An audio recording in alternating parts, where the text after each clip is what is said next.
বিসমিল্লাহির রহমানির রহিম। আজকের এই অনুষ্ঠানের এই নির্বাচনী জনসভার ভাই অনেক রাত হয়ে গেছে, একটু শান্ত হতে হবে, শান্ত হতে হবে। বক্তব্য রাখতে শুনতে হলে শান্ত হতে হবে। স্লোগান না ভাই, স্লোগান না, স্লোগান না। যে স্লোগান দেবে তাকে কিন্তু গুপ্ত বলা হবে। যে স্লোগান দিবে শান্ত হয়ে বসতে হবে। আচ্ছা, বিসমিল্লাহির রহমানির রহিম। আজকের এই নির্বাচনী জনসভার সম্মানিত সভাপতি, মঞ্চে উপস্থিত আমার সহকর্মীবৃন্দ, উপস্থিত আমাদের কাইয়ুম ধানের শীষের প্রার্থী, উপস্থিত ঢাকা 11-র মুরব্বীবর্গ, মা বোনেরা, ভাইরা এবং এলাকাবাসী, আসসালামু আলাইকুম। আসসালামু আলাইকুম। হ্যাঁ, এখন ঠিক আছে। কেমন আছেন আপনারা? অনেক রাত হয়ে গিয়েছে না? আমিও সেই সকাল 10টা থেকে শুরু করেছি, তারপরে শেষই হয় না, শেষই হয় না। যেখানেই যাচ্ছি, পথে যাচ্ছি, শুধু মানুষ মানুষ মানুষ, সবাই শুধু কথা বলতে চায়। ওই জন্য আস্তে আস্তে অনেক লেট হয়ে গেছে। আপনারাও কষ্ট করেছেন, সেই বিকালে 6টা না 7টার সময় আসার কথা ছিল, আপনারা অনেক কষ্ট করে বসে আছেন। এখন প্রিয় ভাই বোনেরা, এই যে আমরা এখানে সকলে একত্রিত হয়েছি কেন? কারণ 12 তারিখে একটি নির্বাচন। এর আগেও কিন্তু গত 16 বছরে নির্বাচন হয়েছে, কিন্তু সেই নির্বাচনে আমরা কতগুলো তামাশা দেখেছি। নির্বাচনের নামে নাটক হয়েছে। সেই নির্বাচন, এই যে আপনারা ভোট দিতে পেরেছিলেন, বাংলাদেশের মানুষ, শুধু আপনারা না, বাংলাদেশের কোনো জায়গায় কোনো মানুষই ভোট দিতে পারে নাই। কিন্তু এই যে যে নির্বাচনটা হতে যাচ্ছে, এই নির্বাচনে কি আপনারা ভোট দিতে পারবেন? ইনশাআল্লাহ আপনারা ভোট দিতে পারবেন। এখন প্রিয় ভাই বোনেরা, এই যে ভোট দিতে পারবেন, এই অধিকারটা কিন্তু, ভোটের অধিকারটা বাংলাদেশের মানুষের কাছ থেকে কেড়ে নেওয়া হয়েছিল। এবং এই দেশের কিছু সাহসী সন্তান, এই যে আমার মঞ্চের পাশে, আমার এই মঞ্চের ডান পাশে কতগুলো মানুষ বসে আছে, ওনাদের ওখানে একটা ব্যানার আছে, ব্যানারে লেখা আছে জুলাই যোদ্ধা আহত, শহীদ গুম পরিবারের অবস্থা। এই যে এই পরিবারগুলো, এই পরিবারের মানুষগুলো, অনেক স্বজন আছে যারা গত 16 বছরে গুম হয়েছে, খুন হয়েছে, নির্যাতনের শিকার হয়েছে। এর বাইরেও গত জুলাই মাসে যখন এই স্বৈরাচার, যার বিরুদ্ধে 16 বছর ধরে এই দেশের মানুষ আন্দোলন সংগ্রাম করেছে, পালিয়ে যাবার আগেও 1400 মানুষকে তারা হত্যা করেছিল। এই অঞ্চল, এই রাস্তাটার নাম কি জানি, এই অঞ্চলেও সেই দিন প্রাইভেট ইউনিভার্সিটির ছেলেরা তীব্র আন্দোলন গড়ে তুলেছিল। প্রিয় ভাই বোনেরা, এই যে মানুষগুলো, এই মানুষগুলো তাদের স্বজনদেরকে হারিয়েছে। এই স্বজনদেরকে হারিয়েছে তারা, কিন্তু এই স্বজনদেরকে হারানোর পরেও দেশ ফিরে পেয়েছে, তাদের দেশের মানুষ ফিরে পেয়েছে তাদের রাজনৈতিক অধিকার, ভোটের অধিকার, যেটি তাদের কাছ থেকে হাইজ্যাক করে নেওয়া হয়েছিল। সেই মানুষগুলো তাদের জীবন উৎসর্গ করে আমাদেরকে আমাদের অধিকার ফিরিয়ে দিয়ে গিয়েছে। এখন প্রিয় ভাই বোনেরা, এই যে 12 তারিখে নির্বাচন, এই নির্বাচনে আমাদেরকে শুধু ভোট দিলেই চলবে না। এই নির্বাচনে আমাদেরকে সঠিকভাবে নির্ধারণ করতে হবে যে কারা এলাকার মানুষের পাশে, কারা দেশের মানুষের পাশে বিপদের সময় থাকে, কারা মানুষের দুঃখ কষ্টে তাদের পাশে এসে দাঁড়ায়, কারা মানুষের এলাকার উন্নয়ন করে। এই বিষয়গুলো আমাদের কাছে অত্যন্ত গুরুত্বপূর্ণ। কারণ আমরা দেখেছি গত 16 বছর এই দেশে অনেক মেগা প্রজেক্ট হয়েছে, সাথে মেগা দুর্নীতি হয়েছে, কিন্তু মানুষের ভাগ্য পরিবর্তনের জন্য কিন্তু তেমন কোনো কাজ হয় নাই। যদি হতো তাহলে এখানে আজকে যে ধানের শীষের প্রার্থী কাইয়ুম একটু আগে বক্তব্যের সময় যে বলল এই এলাকার এই সমস্যা আছে, যেই সমস্যাগুলোর কথা বলেছে, তাহলে তো সেই সমস্যাগুলো থাকার কথা না। এই সমস্যাগুলো এখনো কেন বিদ্যমান আছে? এই সমস্যাগুলো বিদ্যমান আছে কারণ গত 16 বছরে দেশের মানুষের ভাগ্য পরিবর্তনের জন্য, গত 16 বছরে এলাকার উন্নয়নের জন্য, মানুষের উন্নয়নের জন্য কোনো কাজ হয় নাই। এখন প্রিয় ভাই বোনেরা, আমাদেরকে আজকে সঠিকভাবে সিদ্ধান্ত নিতে হবে। অতীতে যতবার আপনারা বিএনপিকে নির্বাচিত করেছিলেন এই এলাকা থেকে,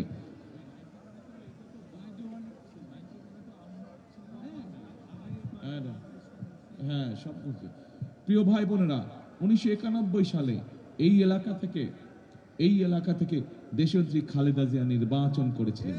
তখন অনেকগুলো এই এলাকার অনেকগুলো জায়গা ছিল না তখন, কিন্তু আস্তে আস্তে এগুলো ডেভেলপ হয়েছে। কিন্তু সেই সময় কিন্তু আমি এই বাড্ডা ভাটারা এই সব এলাকায় কিন্তু আমি গিয়েছিলাম।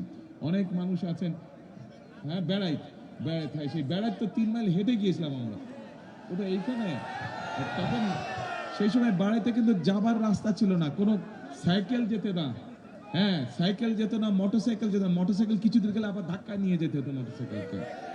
হাইটে প্রায় 3-3.5 মাইল রাস্তা হেঁটে আমি গিয়েছিলাম বেড়াইতে। তো এখন প্রিয় ভাই বোনেরা, 91 সালে দেশনেত্রী খালেদা জিয়া নির্বাচন করেছিলেন। নির্বাচনের সময় জনগণের দাবি ছিল এই বেড়াইতে রাস্তা। নির্বাচনের সময় মানুষের দাবি ছিল ওই যে একর করে জমির ওই যে সমস্যা ছিল, সেই সমস্যার সমাধান। পরবর্তীতে 91 সালে খালেদা জিয়া যখন দেশের দায়িত্ব পেলেন, আপনারা ধানের শীষকে খালেদা জিয়াকে নির্বাচিত করলেন। খালেদা জিয়া কিন্তু তার ওয়াদা রেখেছিলেন। উনি মানুষকে বলেছিলেন যে আমি বাড়িতে রাস্তা করব, আমি একরের সমস্যার সমাধান করব, এরকম আরো যেগুলো কথা বলেছেন সেই ওয়াদাগুলো পূরণ করেছিলেন।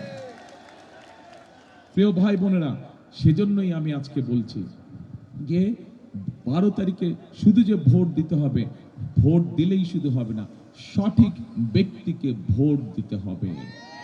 সঠিক ব্যক্তিকে আমাদেরকে বুঝতে হবে কারা মানুষের বিপদের সময় তার পাশে থাকে। আমাদের বুঝতে হবে কোন দল বিপদে আপদে মানুষের পাশে থাকে এবং কোন রাজনৈতিক দলের দেশ পরিচালনা করার অভিজ্ঞতা আছে, এটিও আমাদেরকে যাচাই বাছাই করতে হবে। প্রিয় ভাই বোনেরা, এই মুহূর্তে বাংলাদেশে যতগুলো রাজনৈতিক দল আছে, একমাত্র বিএনপি সেই রাজনৈতিক দল যার দেশ পরিচালনা করার অভিজ্ঞতা আছে। এই মুহূর্তে বিএনপি একমাত্র রাজনৈতিক দল যার দেশ পরিচালনা করার মতন পরিকল্পনা আছে এবং কর্মসূচি আছে। গত দুদিন আগে আপনারা দেখেছেন যে বিএনপি সমগ্র দেশের সামনে, জাতির সামনে তাদের ম্যানিফেস্টো উপস্থাপন করেছে। সেখানে আমরা বলেছি যে আমরা ইনশাল্লাহ 12 তারিখে নির্বাচনে ধানের শীষ বিজয়ী হলে 13 তারিখে বিএনপি সরকার গঠন করলে আমরা কিভাবে আমাদের জনসংখ্যার যে অর্ধেক নারী, সেই নারীদেরকে আমরা স্বাবলম্বী করে গড়ে তুলতে চাই গ্রামগঞ্জে সব জায়গায়। সেই নারীদের জন্য আমরা সরকারের পক্ষ থেকে ফ্যামিলি কার্ড দেব। কাদেরকে দিব? আমরা সব মাদেরকে দেব, সব গৃহিণীদেরকে দেব। কিন্তু প্রথমে আমরা শুরু করব যারা খেটে খাওয়া প্রান্তিক নারী, যারা প্রান্তিক গৃহিণী যারা, তাদেরকে আমরা দিব এই ফ্যামিলি কার্ডটি। এবং এই ফ্যামিলি কার্ড দেওয়ার মাধ্যমে আমরা সরকারের পক্ষ থেকে তাদেরকে, মায়েদের কাছে, গৃহিণীদের কাছে আমরা একটি মিনিমাম একটি সাহায্য পৌঁছাবো, সহযোগিতা পৌঁছাবো, যাতে করে আস্তে আস্তে আমাদের এই মায়েরা, আমাদের এই পরিবারগুলো স্বাবলম্বী হয়ে গড়ে উঠতে পারে। প্রিয় ভাই বোনেরা, শুধু মা বোনদেরকে যে আমরা স্বাবলম্বী করতে চাই তা না, তার পাশাপাশি আমরা সারা বাংলাদেশে, আমরা সকলেই জানি বাংলাদেশের প্রধান পেশা হচ্ছে কৃষি। আমাদের প্রত্যেকের আত্মীয় স্বজন, পরিবারের সদস্য কেউ না কেউ গ্রামে গঞ্জে বিভিন্নভাবে কোনো না কোনোভাবে কৃষির সাথে সম্পর্কিত, কৃষি কাজের সাথে সম্পর্কিত। আমরা সেই কৃষক ভাইদের পাশে দাঁড়াতে চাই। কৃষক ভাইদেরকে আমরা সরাসরি ডাইরেক্টলি আমরা তাদেরকে বিভিন্ন সুবিধা দিতে চাই সরকারের পক্ষ থেকে। তাদের বীজের সুবিধা বলেন, সারের সুবিধা বলেন, কীটনাশকের সুবিধা বলেন। এবং এই জন্য আমরা সরকারের পক্ষ থেকে মায়েদের কাছে যেরকম আমরা ফ্যামিলি কার্ড পৌঁছাতে চাই, ঠিক একইভাবে কৃষক ভাইদের কাছে আমরা কৃষি কার্ড পৌঁছে দিতে চাই। এই কৃষি কার্ডের মাধ্যমে তাদেরকে আমরা সহযোগিতা করব এবং তার ফলে ধীরে ধীরে আমরা দেখেছি যে বাংলাদেশের কৃষকরা, ছোট কৃষক যারা আছে, ক্ষুদ্র কৃষক যারা আছে, প্রান্তিক কৃষক যারা আছে, তারা একসময় ধীরে ধীরে স্বাবলম্বী হয়ে গড়ে উঠবে। প্রিয় ভাই বোনেরা, সমস্যা বহু। বিগত 16 বছর শুধু মেগা প্রজেক্ট হয়েছে, সাথে মেগা দুর্নীতি হয়েছে। প্রতি বছর $16 বিলিয়ন দেশ থেকে পাচার করে দেওয়া হয়েছে এইসব উন্নয়নের নাম করে। বহু সমস্যা আছে গত 16 বছরে, অনেক সমস্যা জমে গিয়েছে। প্রিয় ভাই বোনের, একটি বিশাল সমস্যা আছে। কি সেই সমস্যা? সেই সমস্যা হচ্ছে আমাদের দেশে প্রায় 4-4.5 কোটির মতন তরুণ সদস্য আছে, যুবক আছে। এই তরুণদের, এই যুবকদের বহু জনেরই কোনো রকম কর্মসংস্থান নেই, বেকার হয়ে তারা পড়ে আছে। এটি যেমন এই এলাকার সমস্যা, এটি যেমন ঢাকা মহানগরীর সমস্যা, এটি সমগ্র বাংলাদেশের সমস্যা। আমরা পরিকল্পনা গ্রহণ করেছি কিভাবে কর্মসূচি গ্রহণ করছি, বিএনপি ইনশাল্লাহ সরকার গঠন করলে কিভাবে আমরা এই সমস্যার সমাধান করব, কিভাবে আমরা আমাদের তরুণদেরকে, আমাদের যুবদেরকে আমরা বিভিন্নভাবে দক্ষ কারিগর হিসেবে, দক্ষ শ্রমিক হিসেবে আমরা গড়ে তুলব। বিভিন্ন জনকে ভোকেশনাল ইনস্টিটিউট, বিভিন্ন আইটি ট্রেনিং দিয়ে, বিভিন্ন টেকনোলজিক্যাল ট্রেনিং দিয়ে তাদেরকে আমরা দক্ষ মানুষ হিসেবে গড়ে তুলতে চাই, এবং এই দক্ষ মানুষ হিসেবে গড়ে আমরা তাদেরকে দেশে ব্যবস্থা করব, কিভাবে তারা কর্মসংস্থানের ব্যবস্থা করতে পারে, তাদের নিজের ব্যবসা বাণিজ্য করতে পারে, অথবা বিদেশেও তাদের কর্মসংস্থানের ব্যবস্থা আমরা করতে চাই। প্রিয় ভাই বোনেরা, শুধু তাই নয়, আমাদের আত্মীয় স্বজন, বন্ধু বান্ধব কেউ না কেউ গ্রামে থাকে। বাংলাদেশের শতকরা 70% মানুষ গ্রাম অঞ্চলেই থাকে। আমরা শুধু গ্রাম অঞ্চল নয়, শহরেও আপনারা যারা থাকেন, বিশেষ করে মা বোনেরা যারা থাকে, অনেক ক্ষেত্রেই দেখা যায় যে মা বোনেরা অনেক সময় চিকিৎসা থেকে বঞ্চিত হয়। মা বোনেরা যাতে চিকিৎসা থেকে বঞ্চিত না হয়, শিশুরা যাতে চিকিৎসা থেকে বঞ্চিত না হয়, সেই জন্য আমরা সিদ্ধান্ত গ্রহণ করেছি যে আমরা তাদেরকে ঘরে আমরা চিকিৎসা সেবা পৌঁছে দিতে চাই। যেই চিকিৎসাগুলো ছোটখাটো অসুখের চিকিৎসা মা বোনদেরকে এবং শিশুদেরকে আমরা ঘরে বসে দিতে চাই, যেগুলা মোটামুটি হাসপাতালে আসা প্রয়োজন হবে না, ঘরেই চিকিৎসা। এবং এই সকল স্বাস্থ্যকর্মী ঘরে ঘরে যাবে, মা বোনদেরকে পরামর্শ দিবে কিভাবে নিজেকে সুস্থ রাখতে হয়, কিভাবে পরিবারকে সুস্থ রাখতে হয়, ছোটখাটো অসুখ হলে কিভাবে কি করলে সে সুস্থতা লাভ করবে। প্রিয় ভাই বোনেরা, এই সকল কাজ, এই পরিকল্পনাগুলো আমরা গ্রহণ করছি, কারণ এই পরিকল্পনাগুলো আমরা এই জন্যই গ্রহণ করছি। আমরা মায়েদের জন্য পরিকল্পনা গ্রহণ করেছি ফ্যামিলি কার্ড, আমরা কৃষক ভাইদের জন্য পরিকল্পনা গ্রহণ করেছি কৃষক কার্ড, আমরা দেশের মানুষের স্বাস্থ্য সেবা পৌঁছে দিতে যাচ্ছি স্বাস্থ্যকর্মী তৈরি করার মাধ্যমে, আমরা দেশের তরুণ যুবকদের জন্য, মেয়েদের জন্য আমরা কর্মসংস্থানের ব্যবস্থা করতে যাচ্ছি বিভিন্ন ট্রেনিং প্রোগ্রামের মাধ্যমে। এইভাবে প্রত্যেকটি শ্রেণী পেশার মানুষের জন্য আমরা কোনো না কোনো পরিকল্পনা গ্রহণ করেছি। এমনকি আরেক শ্রেণীর পেশার মানুষ আছেন যারা আমাদের জন্ম থেকে মৃত্যু পর্যন্ত তারা আমাদেরকে বিভিন্ন সময় সহযোগিতা করে থাকেন, পরামর্শ দিয়ে থাকেন। তারা হচ্ছে বিভিন্ন মসজিদ বলেন, মাদ্রাসা বলেন, ইমাম সাহেবরা, খতিব সাহেবরা, মুয়াজ্জিম সাহেবরা সহ অন্য ধর্মেরও যারা ধর্মীয় গুরু আছেন সেই মানুষগুলো। আপনারা যদি চিন্তা করে থাকেন, সারা দেশে যত মসজিদ, মাদ্রাসা বা অন্য ধর্মের বিভিন্ন ধর্মীয় প্রতিষ্ঠান আছে, সেখানে যারা কাজ করেন অনেক সময় তারা মানবেতর জীবন যাপন করে থাকেন। আমরা সিদ্ধান্ত করেছি ইনশাল্লাহ বিএনপি সরকার গঠন করলে এই মানুষগুলোকে আমরা সরকার থেকে একটি সম্মানের ব্যবস্থা করব, যাতে তারা আত্মসম্মানের সঙ্গে বসবাস করতে পারেন। এখন প্রিয় ভাই বোনেরা, এই এলাকার যদি আমাদের সমস্যার সমাধান করতে হয়, প্রধান কয়েকটি সমস্যা আছে। আমরা সমগ্র দেশের জন্য আমরা একটি সিদ্ধান্ত গ্রহণ করেছি আমাদের দলের মধ্যে, যে আমরা যত পরিকল্পনায় গ্রহণ করি না কেন, সকল পরিকল্পনার সুফল যদি মানুষের কাছে পৌঁছে দিতে হয়, একটি পদক্ষেপ আমাদেরকে কঠোরভাবে আমাদেরকে বাস্তবায়ন করতে হবে। কি সেই পদক্ষেপ? সেই পদক্ষেপটি হচ্ছে কঠোরভাবে আইন শৃঙ্খলা পরিস্থিতিকে নিয়ন্ত্রণ করা। কারণ আমরা এমন একটি দেশ গড়তে চাই, যেই দেশে রাস্তাঘাটে দিনের যে কোনো সময় হোক, সন্ধ্যা সময় হোক, রাতের বেলা হোক, আমাদের মা বোনেরা যাতে নিরাপদে চলাচল করতে পারেন, নিরাপদে থাকতে পারেন তারা। আমরা চাই এমন একটি দেশ গড়তে যেখানে মুরব্বীরা সহ ভাই বোনেরা, যেখানে চাকরি বাকরি, ব্যবসা বাণিজ্য নিঃসন্দেহে করতে পারে, এই যে নিরাপত্তার সাথে করতে পারে, কেউ এসে তাদেরকে কোনো ডিস্টার্ব করবে না। প্রিয় ভাই বোনেরা, আমরা এমন একটি দেশ গড়তে চাই আপনি আপনার পরিবার নিয়ে রাতে যাতে আপনি একদম নিশ্চিন্তে ঘুমাতে পারেন। কাজেই সেজন্যই আমরা মনে করি যে আমরা যত পরিকল্পনায় গ্রহণ করি, সকল পরিকল্পনা বাস্তবায়ন করা তখনই সম্ভব যদি দেশের আইন শৃঙ্খলা পরিস্থিতি সঠিক থাকে, দেশের মানুষের প্রত্যাশা অনুযায়ী থাকে। সেজন্যই সরকার গঠনের প্রথম দিন থেকে আমাদের দায়িত্ব হবে কিভাবে দেশের মানুষের নিরাপত্তা নিশ্চিত করা যায়। এখন প্রিয় ভাই বোনেরা, আজকে এই যে নির্বাচন হতে যাচ্ছে 12 তারিখে, এই নির্বাচনের ধানের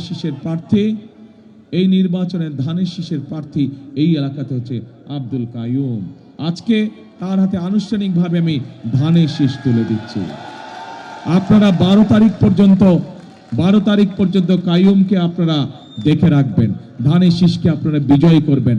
কাইয়ুমের দায়িত্ব হচ্ছে বিজয়ী হবার পরে ইনশাল্লাহ 13 তারিখ থেকে সে আপনাদের পাশে সার্বক্ষণিক থাকবে, আপনাদের বিপদ আপদের পাশে থাকবে, এলাকার উন্নয়নে আপনাদের পাশে থাকবে এই কাইয়ুম ইনশাআল্লাহ। এই এলাকারই কাইয়ুম হচ্ছে এই এলাকারই সন্তান। সে আগেও আপনাদের জন্য কাজ করেছে, এলাকার মানুষের জন্য কাজ করেছে আগেও কমিশনার হিসাবে, এখন আরো বড় পরিসরে আপনাদের জন্য ইনশাল্লাহ কাজ করবে কাইয়ুম। আজকে কাইয়ুমকে আপনাদের কাছে আমি দিয়ে গেলাম, 12 তারিখ পর্যন্ত তাকে আপনারা দেখে রাখবেন। ইনশাল্লাহ 12 তারিখে জয়যুক্ত হওয়ার পরে কাইয়ুমের দায়িত্ব হবে 13 তারিখ থেকে এলাকার মানুষেরকে দেখে রাখা, এলাকার পাশে থাকা, এলাকার উন্নয়নের পাশে থাকা। এখন প্রিয় ভাই বোনেরা, এক মিনিট শান্ত হতে হবে। এই স্লোগান যে দিবে সে কিন্তু গুপ্ত, তার মানে তুমি ডিস্টার্ব করতে আসছো এখানে। যে স্লোগান দিবে তার মানে তুমি ডিস্টার্ব করতে আসছো। এখন প্রিয় ভাই বোনেরা, আমি এতক্ষণ আপনাদের সামনে সংক্ষেপে আমার দলের পরিকল্পনা আমি আপনাদের সামনে তুলে ধরলাম। আমরা কিভাবে দেশের মানুষের সমস্যার সমাধান করতে চাই, আমরা কিভাবে দেশের সমস্যার সমাধান করতে চাই, এটি হচ্ছে বিএনপির পরিকল্পনা। আগেই বলেছি কেন বিএনপির পরিকল্পনা, কারণ এই মুহূর্তে বিএনপি বাংলাদেশের একমাত্র রাজনৈতিক দল যাদের দেশ পরিচালনা করার মতন অভিজ্ঞতা রয়েছে, যাদের দেশ পরিচালনা করার মতন পরিকল্পনা রয়েছে, যাদের দেশ পরিচালনা করার মতন কর্মসূচি রয়েছে জনগণের জন্য, দেশের জন্য। এখন প্রিয় ভাই বোনেরা, আমার পরিকল্পনাটা আমি বলে দিলাম আপনাদেরকে। আমি এখন আপনাদের কাছে একটা কথা জানতে চাই, একটু মন দিয়ে শুনেন কি জানতে চাই। এ ভাই সবাই একটু মন দিয়ে শোনেন, একটা কথা আপনাদের কাছ থেকে জানতে চাই। আপনাদের পরিকল্পনা কি 12 তারিখে? বুঝি না কি দানের শেষ? দানের শেষে সেল মারো। কবেকার পরিকল্পনা? 12 তারিখের পরিকল্পনা। কারণ প্রিয় ভাই বোনেরা, আমরা বিএনপি যারা করি, আমরা সব সময় বলি আমাদের রাজনৈতিক ক্ষমতার উৎস হচ্ছে জনগণ। কাজে জনগণ যদি আমাদের সাথে থাকে, জনগণ যদি আমাদেরকে সমর্থন দেয়, জনগণ যদি ধানের শীষে ভোট দেয়, ইনশাল্লাহ আপনাদের সামনে যে সকল প্রতিশ্রুতি আমরা রেখেছি পর্যায়ক্রমিকভাবে আমরা সকল প্রতিশ্রুতি ইনশাল্লাহ বাস্তবায়ন করব। কারণ জনগণই আমাদের শক্তি, জনগণই আমাদের সমর্থন, জনগণই আমাদের প্রকৃত বন্ধু। এখন প্রিয় ভাই বোনেরা, আমাদের ভোটের অধিকার কিন্তু কেড়ে নেওয়া হয়েছিল 16 বছর ধরে। মানুষ তার ইচ্ছা মতন স্বাধীন মতন ভোট দিতে পারে নাই। সেই ভোটের অধিকার আদায় করে নিয়ে এসেছে আমাদের শহীদ নেতা কর্মী, গুম খুন পরিবারের সদস্য, কর্মীবৃন্দ এবং জুলাই আগস্টের যোদ্ধারা, শহীদরা। প্রিয় ভাই বোনেরা, একটি মহল কিন্তু ষড়যন্ত্র করে যাচ্ছে কিভাবে নির্বাচনকে বিঘ্নিত করা যায়, নির্বাচনকে বিতর্কিত করা যায়, নির্বাচনকে বাধাগ্রস্ত করা যায়। আমরা দেখেছি তাদের লোকজন বিভিন্ন ভাবে তারা নিরীহ মা বোনদের কাছে যাচ্ছে, তাদের এনআইডি নাম্বার নিচ্ছে, তাদের বিকাশ নাম্বার দিচ্ছে। আপনাদের সকলকে আজকে সতর্ক থাকতে হবে। এলাকায় এলাকায়, পাড়ায় পাড়ায়, মহল্লায় মহল্লায় নজর রাখতে হবে যাতে এই সব গুপ্তরা গিয়ে মানুষকে বিভ্রান্ত করতে না পারে। পারবেন তো? শুধু তাই নয় প্রিয় ভাই বোনেরা, পত্রিকার পাতায় আমরা খবর দেখেছি যে এই গুপ্ত বাহিনীর সদস্যরা তারা এই যে ব্যালট পেপারে যে সিল দেয়, নকল সিল তৈরি করতে গিয়ে তারা আইন শৃঙ্খলা বাহিনীর হাতে ধরা পড়েছে। কাজে আমাদেরকে সতর্ক থাকতে হবে যাতে পকেটে করে নকল সিল নিয়ে কেউ ভিতরে ঢুকতে না পারে। ভোট কেন্দ্র আপনারা যাবেন, দেশের আইন অনুযায়ী ভোট দিবেন, কিন্তু ভোট দিয়ে চলে আসলে হবে না। হিসাব নিকাশ বুঝে নিয়ে তারপরে ঘরে ফিরতে হবে। শুধু ভোট দিয়ে চলে আসলে হবে না। কারণ প্রিয় ভাই বোনেরা, 16 বছর ধরে এই দেশের মানুষ বঞ্চিত ছিল তাদের রাজনৈতিক অধিকার থেকে, বঞ্চিত ছিল তাদের ভাগ্য পরিবর্তনের রাজনীতি থেকে। আমাদের সামনে 12 তারিখে সেই সুযোগ এসেছে। কাজেই এই সুযোগকে এবার ছেড়ে দেওয়া যাবে না। এইবার 12 তারিখে যেমন আমরা আমাদের সঠিক জনপ্রতিনিধি নির্বাচিত করব, একই সাথে আমরা দেশ পুনর্গঠনের রাজনীতি শুরু করব, একই সাথে আমরা দেশ গঠনের কাজে হাত দিব।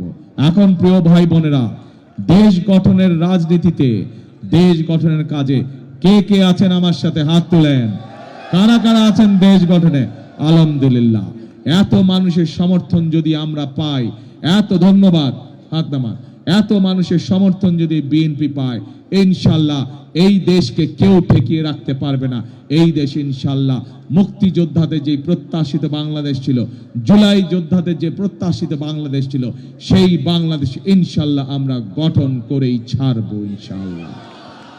প্রিয় ভাই বোনেরা, কথা একটাই, কাজ একটাই। করব কাজ, করব কাজ, সবার আগে করব কাজ, সবার আগে বাংলাদেশ। প্রিয় ভাই বোনেরা, এই দেশের জনগণের নেত্রী দেশনেত্রী বেগম খালেদা জিয়া, যে কিনা এই এলাকায় 91 সালে নির্বাচন করেছিলেন, সেই নেত্রীকে আপনারা দেখেছেন কিভাবে স্বৈরাচার অত্যাচার নির্যাতন করেছিল, কিভাবে তাকে জেল জুলুমে ভরে রেখেছিল।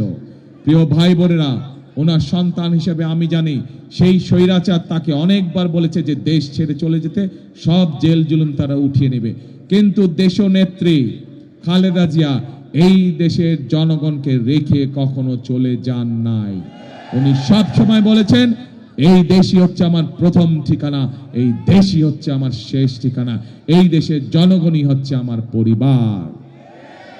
প্রিয় ভাই বোনেরা, এই বাংলাদেশ, আমরা যারা এখানে সকলে উপস্থিত আছি, এই বাংলাদেশই হচ্ছে আমাদের প্রথম, এই বাংলাদেশই হচ্ছে আমাদের শেষ ঠিকানা। কাজে এই দেশকে আমাদেরই গড়তে হবে, এই দেশকে আমাদেরই পুনর্গঠন করতে হবে, যাতে এই দেশের সন্তানেরা ভবিষ্যতে সঠিক শিক্ষা পায়, এই দেশের মানুষ যাতে ঠিকভাবে বেঁচে পড়ে স্বাস্থ্য সেবা পায়, এই দেশের যুবকরা যাতে কর্মসংস্থানের ব্যবস্থা করতে পারে, এই দেশের মা বোনেরা যাতে স্বাবলম্বী হয়ে উঠতে পারে। এই দেশ আমাদেরকেই গড়তে হবে। সেই জন্য আসুন, 12 তারিখ হবে নির্বাচন, 13 তারিখ থেকে হবে দেশ গঠনের যুদ্ধ শুরু হবে ইনশাআল্লাহ। 13 তারিখ থেকে সেই যুদ্ধে আপনাদেরকে আমি পাশে পেতে চাই। আছেন তো আমার সাথে? ইনশাআল্লাহ। আল্লাহ হাফেজ। বাংলাদেশ জিন্দাবাদ, বাংলাদেশ জাতীয়তাবাদী জিন্দাবাদ। আসসালামু আলাইকুম।